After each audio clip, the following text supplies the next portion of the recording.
히브리서 6장 1절에서 3절의 말씀입니다.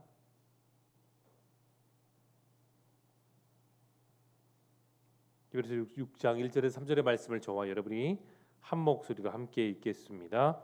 그러므로 우리가 그리스도의 도의 초보를 버리고 죽은 행실을 회개함과 하나님께 대한 신앙과 세례들과 안수와 죽은 자의 부활과 영원한 심판에 관한 교훈의 터를 다시 닦지 말고 완전한 대로 나아갈지니라. 하나님께서 허락하시면 우리가 이것을 하리라. 아멘.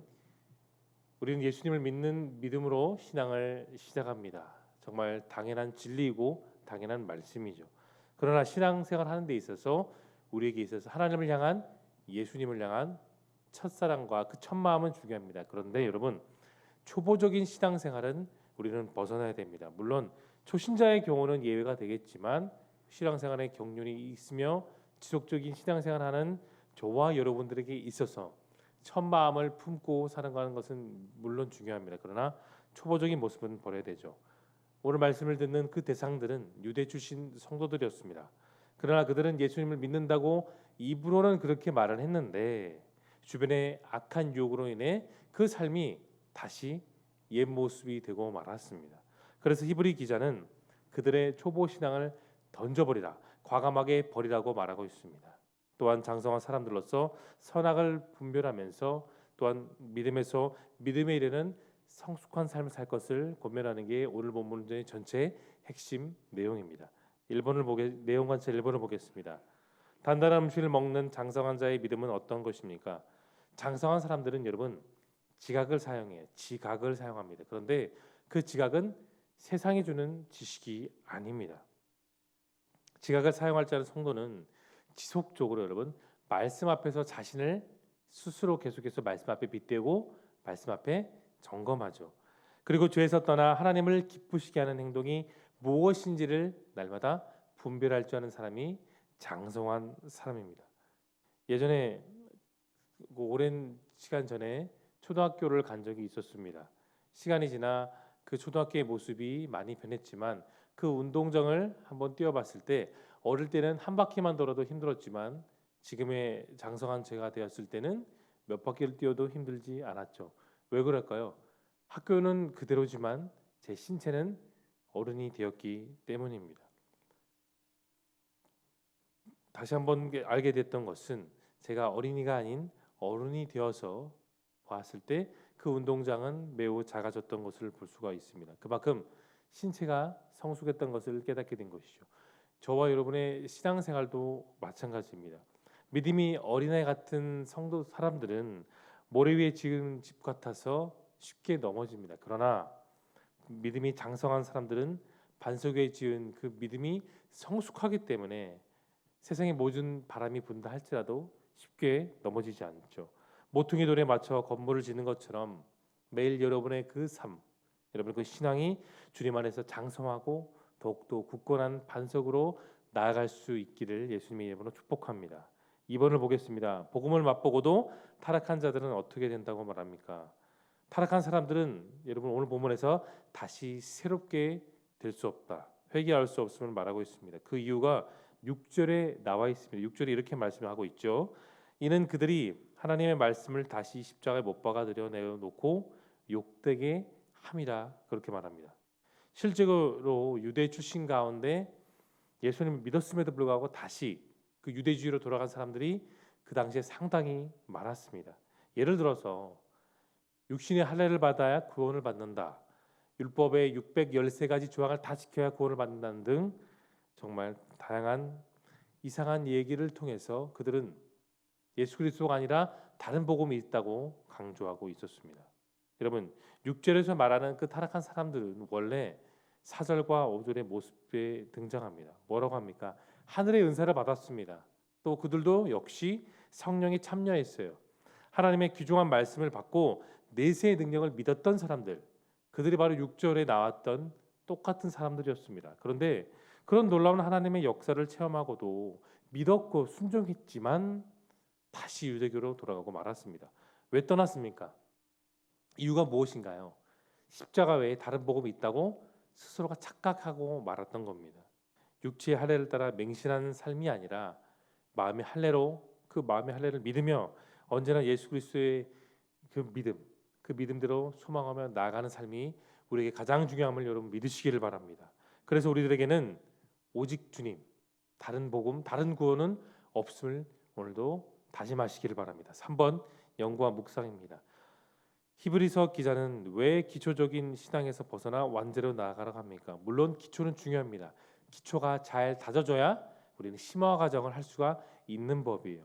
그런데 예수님 우리 모두가 기초를 떠나서 영적으로 성숙하기를 누구보다도 바라십니다. 제자리 걸음하거나 서 있는 신앙이 아니라 정말 살아있고 역동적인 신앙을 하기를 누구보다 원하시는 분이 주님이시라는 걸 여러분 아십시오. 그래야 믿음 생활을 바르게 할 수 있습니다. 말씀을 깊이 있게 묵상하고 내 삶에 적용돼야 깨닫게 되지. 여러분 말씀을 10독, 100독, 1000독 한다고 말씀의 깊이를 알 수 있는 법은 아닙니다. 오늘 보면 2절을 말합니다. 뭐라고요? 완전한 대로 나아가라. 이 말은 여러분 성숙한 대로 나아가라는 말과 똑같습니다. 여러분 오늘 성장하는 길로 나아가십니까? 성숙한 길을 나아가고 계십니까? 이문미라는 케냐 선교사님이 지은 최고의 날 최고의 그리스도인 책을 보면 거기에도 성숙과 성장이란 그 단어가 계속해서 반복됩니다. 그런데 그 책은 이런 말이 있어요. 그러므로 하늘에 계신 너희 아버지의 온전함 같이 너희도 온전하라. 이 말씀은 여러분 마태복음 5장 48절인데 그 선교사님은 이 온전하라는 말을 퍼펙트라는 말로 쓰는 것이 아니라 성숙이라고 해석하고 있습니다. 하나님의 성품을 받은 우리들이기 때문에 여러분 우리 역시 성숙한 사람이 되어야 됩니다. 그런데 여러분 영적으로 성숙한다는 것은 능력이 아니고 지식도 아니고 부유함도 아니고 소유도 아닙니다. 직이나 지위나 명예나 학벌에도 있는 것이 아니죠. 지혜도 아니고 재능도 아니고 열정도 아니고 매력도 아닙니다. 그 기준은 단 한 가지입니다. 우리 믿음의 성숙은 믿음의 분량입니다. 주신 믿음에 대한 확신이 생겨야 내가 말씀에 대한 의심이 아닌 확신으로 나아갈 수 있는 법이에요, 여러분. 내게 주신 말씀에 대한 믿음이 있어야 여러분 내가 비로소 다른 사람을 품고 내게 주신 믿음을 깨닫고 그 믿음대로 우리는 살아갈 수 있습니다.